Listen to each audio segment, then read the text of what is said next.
చిల్లలు కట్టే జిగేలు రాని వారవా మన కోరికలు కట్టే చిగురాలని గబ్బల పిల్లల గడిగా సభ్యులను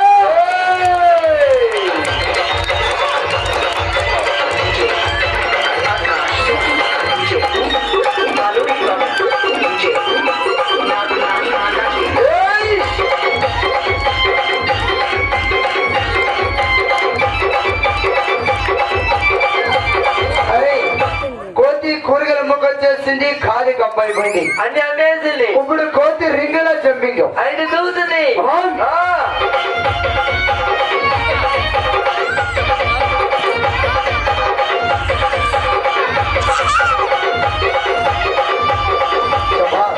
అదొకయ్యా కోతి పని వద్దన్నా అవునన్నా నోరు లేని కోతి చెట్టు మీద పండు పనులు తిని కోతి నడ్డి చూపెట్టింది సార్ అదిగో ఒక 5 నిమిషాల తర్వాత కోతి అదిగో కొండ వచ్చి చూసావా ఎదురు కర్ర మీద కూర్చొని బీడీ సిగరెట్ తాగాది